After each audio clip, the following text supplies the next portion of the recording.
Olha, essa discussão do presidente com os governadores serve muito para desviar a atenção de assuntos mais importantes, hein?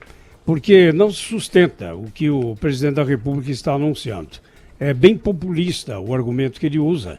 E não poderia ser diferente se os governadores reagiram. Eles que têm no ICMS a sua maior fonte de receita. O presidente tinha dito, né, que a culpa pelo preço dos combustíveis não baixar é do ICMS estadual. Eu zero federal, você será o ICMS. Tá feito o desafio aqui agora. Eu zero federal hoje, ele zero ICMS. Nossa, mas os governadores tucanos aqui de São Paulo e do Rio Grande do Sul bateram firme no presidente, classificando a declaração dele de irresponsável. Os estados estão tratando esse assunto com seriedade e com responsabilidade fiscal e, obviamente, institucional. Não parece o caminho do presidente Jair Bolsonaro.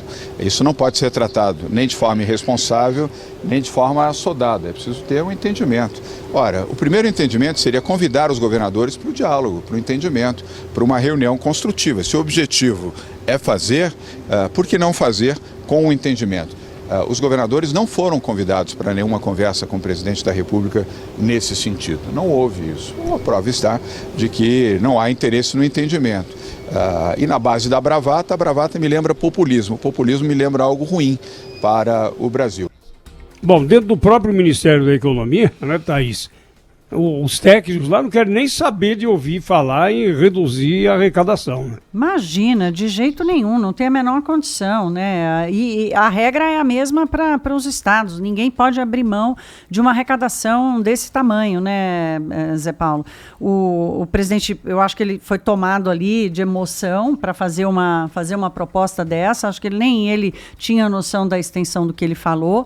Ontem eu brinquei aqui, né, que o Paulo Guedes deve ter sido acudido lá pelo SAMU, depois de ouvir isso, porque realmente é uma situação absolutamente estapafúrdia. Imaginar que isso pode acontecer exatamente no momento em que discute-se a reforma tributária, em que uma das maiores preocupações é o ICMS, que é um imposto ruim, é um imposto que já não funciona mais, ele é ineficiente, ele é um dos grandes entraves para o Brasil.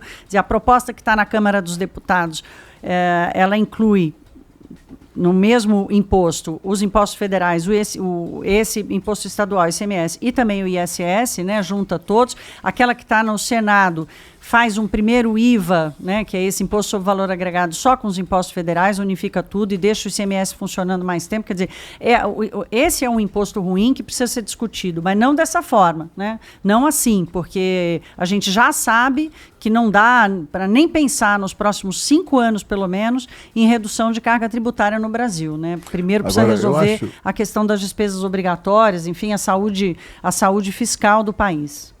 Eu acho, pessoalmente, assim, se o Bolsonaro fez bravata ontem, também o fez, ou também a fez o governador de São Paulo.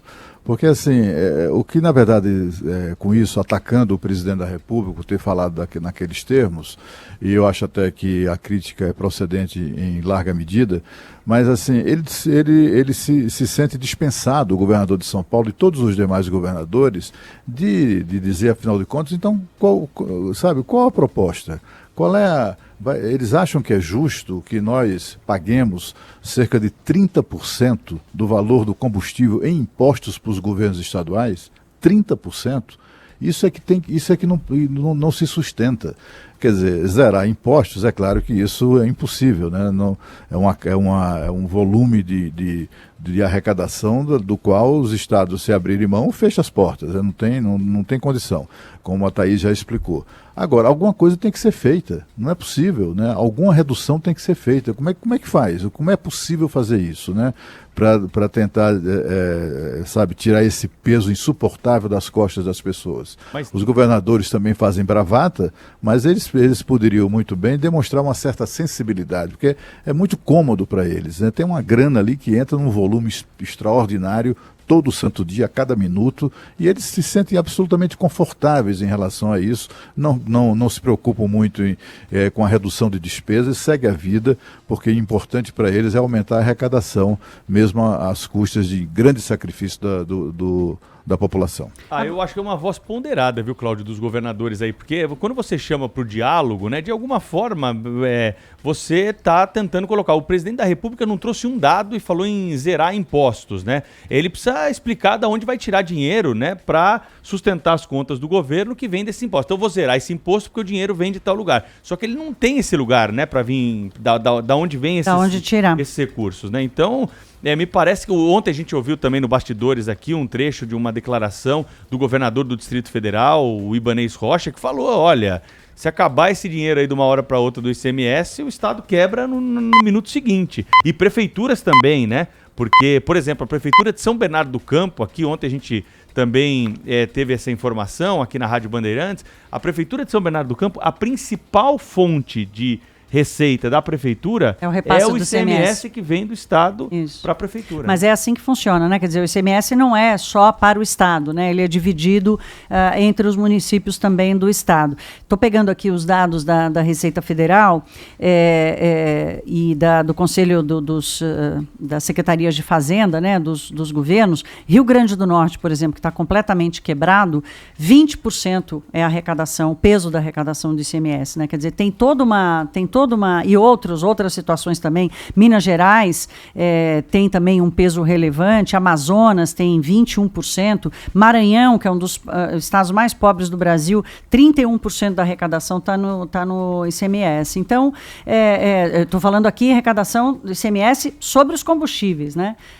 Que é importante ressaltar. Agora, tirando a questão política, que eu acho que tem muita disputa política aí nessa confusão, o governador do Rio Grande do Sul conseguiu fazer reformas lá no estado dele que o Congresso Nacional está começando a ver agora, né? A reforma administrativa ele conseguiu fazer lá, fez uma reforma da Previdência, está fazendo uma boa gestão do estado para tentar tirar o estado da situação de calamidade que se encontra, né? Foi um dos primeiros estados a quebrar completamente no Brasil.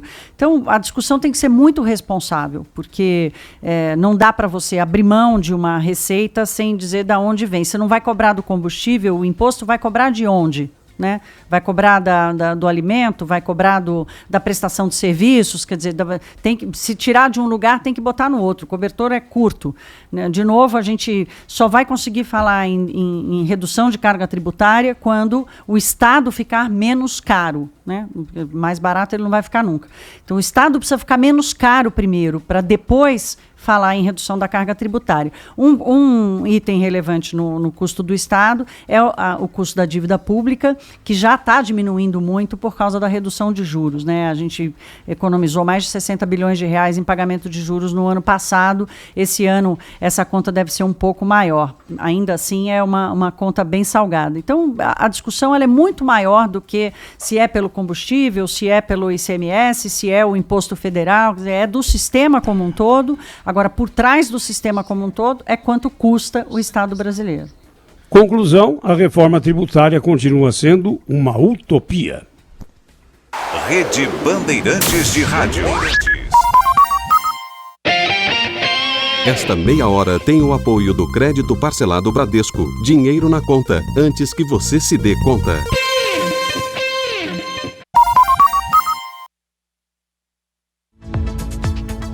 São 8 horas e 33 minutos. Por falar em preço do combustível, aí a Petrobras decidiu reduzir em 4,3% o preço da gasolina e 4,4% o preço do diesel nas refinarias a partir de hoje. Esta é a segunda vez em menos de uma semana que a estatal reajusta para baixo o preço dos combustíveis, né? Bem no meio da discussão, né? Bem no meio da discussão, eu estava tentando puxar o número aqui. O preço do petróleo está caindo muito, né? E será que vai chegar na bomba agora? O preço 4%? Do petróleo vai caindo muito. Então, essa é a discussão saudável, né? Então, se não dá para abrir mão do ICMS, dá para mudar a forma de cobrar o ICMS? Se não dá para abrir mão do peso da arrecadação, dá para cobrar diferente? Há propostas de gente que acompanha o setor dizendo o seguinte, o ICMS tinha que ser flexível para o combustível. Aí você não mexe na média da arrecadação, então se o preço baixa... sobe o imposto, e se o preço sobe, baixa o imposto, entendeu? O que não dá é o preço baixa, sobe o imposto. Aí não tem condição, entendeu? Assim, ou o preço sobe o imposto. O preço baixa, sobe o imposto também. Não dá, porque aí você vai fazendo uma coisa acumulativa. A proposta saudável é essa, dizer, será que não dava para ser uma coisa flexível, em que toda vez que o combustível cair na refinaria, o ICMS sobe um pouquinho para fazer essa compensação, e toda vez que o preço subir na refinaria, o ICMS cai. E aí você consegue fazer um repasse maior, mas sem fazer abuso, né? Sem abusar demais. E há outras maneiras também de reduzir o valor do combustível que é pago na bomba, né? Como, por exemplo, acabar com o papel do atravessador, que são exatamente as distribuidoras de combustíveis. Esse setor não produz uma gota de absolutamente nada, não agrega valor ao produto e, no entanto, leva um pedaço do lucro que o negócio representa, do lucro e do custo que o negócio representa, né? O presidente, inclusive, tem feito referências a isso na defesa da venda direta, do direito que as refinarias e também as usinas passem a ter de vender diretamente aos postos, né, o seu produto. É o único setor onde o direito constitucional, aliás, consagrado na Constituição, a livre iniciativa, está proibido, está vetado. É o único setor que não tem o direito de exercer esse atributo constitucional. Você fabrica sapato, você vende o seu sapato a quem você quiser. Você fabrica pão, você fabrica carro, o que você fabricar, você pode vender a quem você quiser. É uma questão de mercado. Combustível, não. Você tem que entregar o combustível a esses atravessadores, não é, que de maneira frequentemente inescrupulosa aumentam os preços, independentemente de cotação do mercado, etc. e tal. E tem lá um componente importante no preço do combustível que é pago na bomba, que vai para o bolso desses atravessadores. E eliminá-los seria uma providência bastante saudável e reduziria com certeza o preço final.